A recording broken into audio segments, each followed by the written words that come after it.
जय हिंद बच्चों, स्वागत है आपका बाबा गणित वाला चैनल में। बच्चों, पिछली क्लास में हम चैप्टर 9 तक मल्टीपल चॉइस क्वेश्चन कर चुके थे। अब हम करने जा रहे हैं एक्सपोनेंट एंड पावर का। तो सबसे पहला क्वेश्चन आपकी स्क्रीन पे ये रहा कि -1 की पावर कितनी भी हो तो आंसर -1 में ही आएगा। ठीक है। अब दूसरा क्वेश्चन, अगर किसी नंबर की पावर 0 है तो वो हमेशा 1 हो जाता है। ठीक है। यहाँ पर भी देखो, 1 की पावर 0 1 हो जाएगा, 2 की पावर 0 1 हो जाएगा और 3 की पावर 0 1 हो जाएगा और तीनों को जोड़ेंगे तो आंसर 3 आ जाएगा। ठीक है। स्टैंडर्ड फॉर्म 0.00 की स्टैंडर्ड फॉर्म कितनी हो जाएगी? सी हो जाएगी। ठीक है। ये मैंने बेटा डिटेल में पढ़ाया है। जिनको भी प्रॉब्लम है तो कृपया प्ले लिस्ट चैनल में जाए और प्ले लिस्ट खोल के देखें। ठीक है। 5 की पावर -2/4 तो करेक्ट ऑप्शन कितना हो जाएगा? देखो, जैसे -3 की पावर तो -4 हो जाएगा और -4 को प्लस करने के लिए मुझे क्या करना पड़ेगा? रेसिप्रोकल करना पड़ेगा, तो ये करेक्ट आंसर आ जाएगा। अब देखो, 5 की पावर 0 1 होता है, 5 की पावर 5 1 होता है और 5 की पावर 2 25 होता है और इसको प्लस करेंगे तो 125 होगा। ठीक है। अब यहाँ देखो, -3/8 की पावर -5 तो ये +5 हो जाएगा, तो रेसिप्रोकल हो जाएगा 8/3 की पावर 5। ठीक है। तो 8 - 8/3 की पावर 5 तो हमारा डी आंसर करेक्ट हो जाएगा। ठीक। अगर हमारे पास 27 है और उसकी वैल्यू 2/3 है, इसका मतलब मैं कैसे लिख सकता हूँ? 3 3 जा 9, 3 की पावर 3, 3 3 जा 9, 9 3 जा 27 की पावर 2/3। तो यहाँ पर कितना हो जाएगा? 3 × 2/3, तो 3 से 3 कैंसल, तो यह आंसर आ जाएगा 3 3 जा 9। तो इसका ऑप्शन करेक्ट कौन सा होगा? डी। अब यूजुअल फॉर्म बताना है, तो यूजुअल फॉर्म बेटा कौन सी हो जाएगी? यूजुअल फॉर्म इसकी सी हो जाएगी। ठीक है, क्योंकि पॉइंट लगा के हमको देना है। ठीक। अगर जिस बच्चों को इसमें डाउट है, कृपया वो चैप्टर वाइज वीडियो देख ले, जिसमें मैंने स्टैंडर्ड फॉर्म और नॉर्मल फॉर्म को एक दूसरे में बदलना सिखाया था। ठीक है। अब स्टैंडर्ड फॉर्म में बदलेंगे तो देखो, यहाँ पर कितने जीरो है? 1 2 3 4 5 6 7 और 8। तो यहाँ क्या लिखेंगे? 3 × 10⁸ तो करेक्ट आंसर क्या हो जाएगा? 3 × 10⁸ हमारा 10 का बी करेक्ट हो जाएगा। तो मेरे हिसाब से आपको ये समझ में आ गया होगा। करते हैं इसका फिल इन द ब्लैंक्स। देखो, कोई नॉन जीरो नंबर है। नॉन जीरो का मतलब होता है जीरो नहीं होना, इंटीजर। तो यहाँ पर फॉर्मूला ही आ गया, ए की power m minus m is equal to क्या हो जाएगा? ए की पावर 0। ठीक है। अच्छा, बी है ना, तो a डिवाइडेड बाय b की पावर m कॉमन आ जाएगा। Multiple exponent on the same base are added. कहने का मतलब ये है कि multiplication in the multiplication the exponent on the same base, अगर मान लो सेम बेस है, a की पावर m a की पावर n, तो ये दोनों भी क्या हो जाएंगे? ऐड हो जाएंगे। तो इसी का तो पूछा है, तो ऐड होंगे। वैल्यू ऑफ 1 माइक्रोन, 1 माइक्रोन की वैल्यू होती है 10⁻⁻⁶मीटर। अच्छा, यहाँ पर वैल्यू देखो, बेस सेम है तो बेस तो सेम आएगा, पावर क्या हो जाएगी? ऐड हो जाएगी, तो +2 और कितना आ जाएगा? -5 की पावर -2। ठीक है। अब इफ इन ए की power m base is, base a होता है और एक्सपोनेंट होता है m। ठीक है। Value of -10 is equal to 1/10 की पावर 10, क्योंकि प्लस करना है। ठीक है। तो मेरे हिसाब से आपको ये सारी चीजें समझ आ गई होगी। अब चलते हैं चैप्टर डायरेक्ट और इनडायरेक्ट प्रोपोर्शनल की ओर। ठीक है बच्चे। अब डायरेक्ट और इनडायरेक्ट प्रोपोर्शन में मैंने इसका भी डिटेल वीडियो एकदम बेसिक से बनाया है, तो जिन बच्चों ने नहीं देखा वो देख ले। आज का दिन और है, उसके बाद आपको बिल्कुल एग्जाम देनी है धुआंधार। अब देखो, अगर मैं यहाँ पर नॉट द डायरेक्ट वेरिएशन, किसका डायरेक्ट रिलेशन नहीं होता? तो टाइम और स्पीड का कभी डायरेक्ट रिलेशन नहीं होता। तो हमारा करेक्ट ऑप्शन ये हो जाएगा। अगर 2 किलो चावल की कीमत 36 रुपये है तो 4 किलो चावल की कीमत कितनी हो जाएगी? तो 2 का 36, तो 4 का 72 हो जाएगा। अच्छा, एक मैप में 1 सेंटीमीटर को मैं 8 किलोमीटर बताता हूँ, है ना? तो 2 सेंटीमीटर पे उसके कितना हो जाएगा? 16 किलोमीटर। तो करेक्ट ऑप्शन कितना हो जाएगा? डी। सिंपलेस्ट फॉर्म ऑफ 7, देखो 7:28, तो इसका मतलब होता है 7/28, तो 1:4 करेक्ट ऑप्शन हो जाएगा इसका। द वेरिएशन बिटवीन टीथ और एज, मतलब उम्र के साथ जब किसी इंसान के दांत बढ़ते हैं तो उम्र भी बढ़ रही है और दांत भी बढ़ रही है, तो ये कैसा रिलेशन होगा? डायरेक्ट रिलेशन होगा। ठीक है, यहां पर देखते हैं time taken for fix journey speed journey are. अब जब टाइम और स्पीड की बात आती है तो हमेशा इनवर्सली प्रोपोर्शनल होता है। कैसा होता है? इनवर्सली प्रोपोर्शनल होता है। पर यहाँ पर जर्नी के लिए देखो, ये तो मैंने आपको उसके लिए बताया कि टाइम और स्पीड का, पर यहाँ पर time taken for fix journey and speed for journey, तो इसके बारे में हम कुछ अभी कह नहीं सकते, ये डायरेक्टली प्रोपोर्शनल हो सकता है। क्या होगा बच्चे? ये होगा directly proportional. Time taken for a fix journey and speed of journey, हाँ तो ये हो सकता है कि अगर मैं जर्नी की स्पीड फिक्स कर दूं और टाइम तो उसमें फिक्स लगेगा, तो जैसे जैसे स्पीड फिक्स रहेगी तो टाइम भी उसमें क्या लगेगा? फिक्स लगेगा, तो ये डायरेक्ट हो जाएगा। ठीक है, अब यहाँ देखते हैं if the area of 15 stamp, 15 stamp का एरिया 60 मीटर स्क्वायर है, तो 120 का कितना होगा? 120 का कितना होगा? तो ये होगा 60/15 मल्टीप्लाई 120। ठीक है, 15 स्टैम्प्स का कीमत, हाँ तो ये सेम है, तो यहाँ से हम काट सकते हैं। 5 3 जा 15 और 5 2 जा 10, 5 4 जा, ठीक है 5 4 जा, तो यहाँ से शायद कितने आ जाएंगे? 480 आ जाएंगे। ठीक है, यहाँ पर कितने आ जाएंगे? 480 जब आप डिवाइड करोगे तो।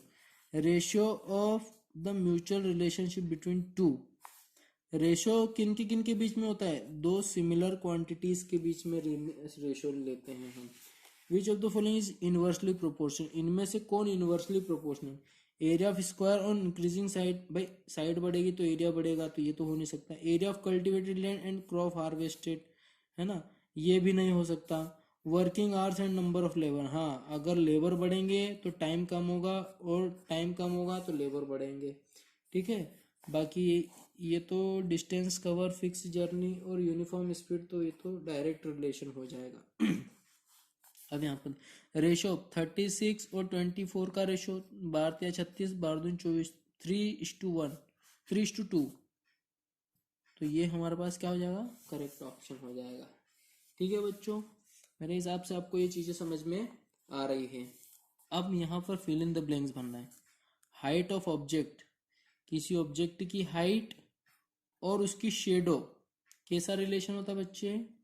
डायरेक्ट रिलेशन होता है कि भाई हाइट बढ़ेगी तो शेडो भी बढ़ेगी। देखो ये पेन की शेडो, ठीक है, अब मैं जैसे हाइट बढ़ा रहा हूँ तो शेडो भी बढ़ रही है, देखो ये वाली शेडो। ठीक है, अब यहाँ देखो the increase in pressure lead to, अच्छा प्रेशर बढ़ाएंगे तो गैस का वॉल्यूम डिक्रीज हो जाएगा। ठीक है, compound change in direct portion with time, ठीक है, तो यहाँ डज नॉट चेंज, टाइम के साथ में कंपाउंड इंटरेस्ट बदलता नहीं है। The length of side parameter of square, भाई जैसे जैसे साइड बढ़ेगी वैसे वैसे डायरेक्ट पेरीमीटर बढ़ेगा। ठीक है, तो ये डायरेक्ट रिलेशन है। Diameter of container and is not a case of inverse. ठीक है, यहाँ पर किसी का कंटेनर का डायमीटर, उसका हाइट, वाटर लेवल का कोई रिलेशन नहीं है। एक्स वाई ये कैसा रिलेशन है बेटा? ये इनवर्स रिलेशन है। ठीक है, देखो x/y=k ये डायरेक्ट रिलेशन और x × y=k ये इनवर्स रिलेशन। कोई दिक्कत? मेरे हिसाब से आपको ये चीजें समझ में आ गई। और अगर वीडियो अच्छा लग रहा हो तो लाइक शेयर सब्सक्राइब जरूर करें और कमेंट करना ना भूलें। करते हैं नेक्स्ट चैप्टर। चलिए बच्चों, अब करते हैं चैप्टर नंबर 12 फैक्टराइजेशन। इसका पहला क्वेश्चन है कि इसमें कॉमन फैक्टर क्या होगा? तो देखो 17 2 जा 34, 17 3 जा 51, तो 17 कॉमन फैक्टर है। इसलिए जो 17xy है ये हमारा क्या हो जाएगा, कॉमन फैक्टर, तो करेक्ट ऑप्शन बी हो जाएगा।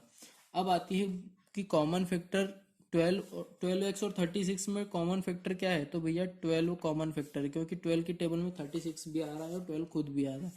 इररिड्यूसिबल फैक्टर, तो इसमें तो इररिड्यूसिबल फैक्टर x हो जाएगा, ठीक है। 18xy को 9xy से डिवाइड करेंगे तो डायरेक्ट 2 आ जाएगा, ठीक है। सिंपलेस्ट फॉर्म में करना है तो 8 कॉमन ले लेंगे और डिवाइड में 8 बचेगा तो कैंसिल बचेगा, तो x+1 करेक्ट ऑप्शन हो जाएगा, ठीक है। x² प्लस 5x प्लस 6 का फैक्टर करना है, तो x² प्लस 5x प्लस 6 का अगर फैक्टर करोगे तो x² प्लस मिडिल टर्म को तोड़ेंगे 2x प्लस 3x प्लस 6 भी दोनों की टर्म का कॉमन लेंगे तो x+2 सेम हो जाएगा, यहाँ पर 3 होगा, दोनों का जोड़ा x+2 और x+3, तो x+2 और x+3, ठीक है। x+2 x+3 D option correct हो जाएगा।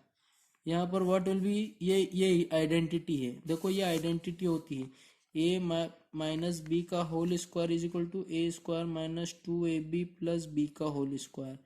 a प्लस बी की आइडेंटिटी होती है a² plus 2ab plus b का स्क्वायर। एक और होता है a plus b, a minus b is equal to a² minus b square. तो यहाँ पर देखो माइनस की आइडेंटिटी कौन सी है, डी वाली, ठीक है। m+n तो दोनों का स्क्वायर क्या हो जाएगा, m+n का होल स्क्वायर हो जाएगा, ठीक है। क्योंकि दो नंबर आपस में 2 बार मल्टीप्लाई हो रहे तो इन पूरे का स्क्वायर हो जाएगा, ठीक है। अब यहाँ से देखिए 38x³ y² और z डिवाइड बाय 19xy का स्क्वायर, y से तो y कैंसिल, एक x से दो बचेंगे, 19 2 जा तो 2x² z, तो 2x² z किधर है भैया, सी करेक्ट ऑप्शन है, ठीक है। अब 10 को देखो, अगर मैं 0.7 का स्क्वायर लूँ तो कितना आ जाएगा 0.49 और माइनस करना है 0.09 तो कितना आ जाएगा 0.40, तो करेक्ट ऑप्शन कितना हो जाएगा, डी हो जाएगा। मेरे हिसाब से अगर आपको ये चीज़ें समझ में आ रही तो लाइक शेयर सब्सक्राइब जरूर करें, और अगले साल अगर आपको पूरा कोर्स करना हो तो कमेंट जरूर करना, मैं आपके लिए कोर्स लेकर आऊँगा, ठीक है। A number by larger number can be divide completely is called factor. इसको क्या कहते हैं बेटा, हम फैक्टर कहते हैं। Is a factor of every term, quotient को हम क्या कहते हैं, सर फैक्टर कहते हैं। Dividend is divided into quotient, ठीक है। एवरी टर्म देखो यहाँ पर 1 आएगा बच्चों, ठीक है, एक सबका फैक्टर होता है। यहाँ पर common factor of 2y 22xy is 2 और y, क्योंकि इन दोनों में से 2y कॉमन आ सकता है। यहाँ पर देखो 7x² plus 14 will be 7a plus 2, ठीक है, कॉमन ले लेंगे। 28x⁴ अपॉन 46x, तो ये हो जाएगा 3 और ये हो जाएगा 1/2 x⁴3/2, तो ये हमारे पास क्या हो जाएगा, करेक्ट ऑप्शन हो जाएगा, ठीक है। अब करते हैं नेक्स्ट चैप्टर। चलिए बच्चों, अब हम लास्ट चैप्टर 13 देखते हैं, उसके बाद में हमारा पूरी परीक्षा दिन के जो मेन अपना जो क्या है ऑब्जेक्टिव है वो सारे कंप्लीट हो जाएंगे, और उसके बाद आपको पूरी कंप्लीट तैयारी हो जाएगी। बच्चों अब आपके पास जो अवेलेबल है आप उससे पढ़िए, एक्स्ट्रा नई चीज़ें करने की कोई ज़रूरत नहीं है, ठीक है, क्योंकि आपके पास केवल एक दिन है और एक दिन में आप वो सारी चीज़ें रिवाइज करेंगे जो आपने पढ़ी है। अब नई चीज़ों पर ध्यान नहीं देना है, ठीक है। और आपको ऑल द बेस्ट पर करते हैं चैप्टर नंबर 13 इंट्रोडक्शन। अब सबसे पहला कोऑर्डिनेट, तो बेटा एक बात याद रखना कि जो कोऑर्डिनेट पॉइंट होता है वो हमेशा होता है x,y। ये कोऑर्डिनेट पॉइंट हमेशा क्या होता है x,y, ये ध्यान रखिएगा, पहला x होगा और दूसरा हमेशा y होगा। तो यहाँ पर दिया है कि x एक्सिस पर कोऑर्डिनेट पॉइंट होता है x,0, जब एक्स एक्सिस की बात करते हैं तो वाई एक्सिस 0 होता है, और अगर यहाँ पर वाई एक्सिस आ जाती तो हम यहाँ पर 0, लिखते। तो करेक्ट ऑप्शन हमारे पास क्या हो जाएगा, डी हो जाएगा, है ना। अब ग्राफ का यूज किसके लिए करते हैं, किसके बीच में, डिपेंडेंट और इंडिपेंडेंट वेरिएबल के बीच में, ठीक है।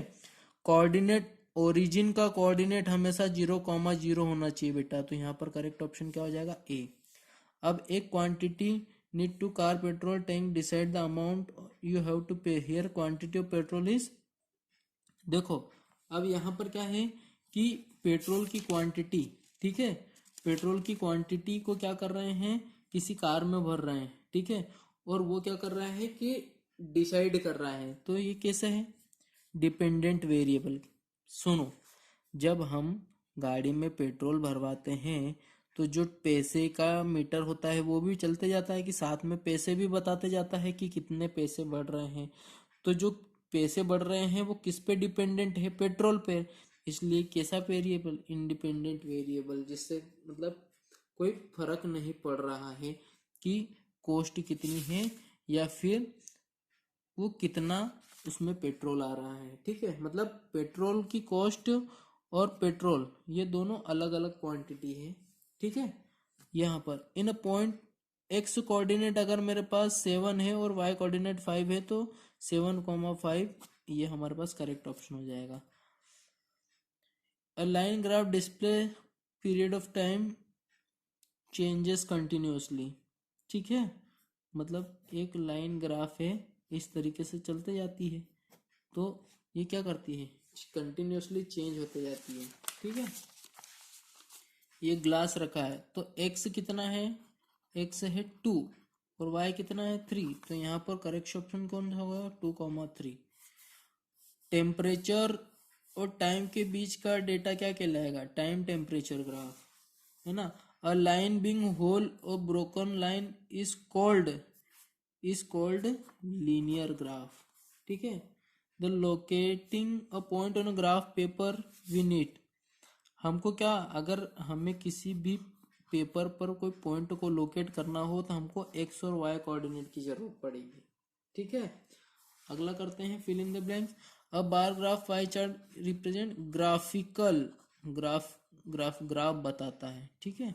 Generally x coordinate is horizontal plane, भाई हॉरिजॉन्टल कैसा, ऐसी आड़ी। A point where x axis and y axis meet is called origin, भाई ओरिजिन पे एक्स और वाई दोनों मिलती है, ठीक है। Vertical plane x coordinate is 0, भाई वर्टिकल प्लेन में एक्स कोऑर्डिनेट कैसा होता है, 0 होता है।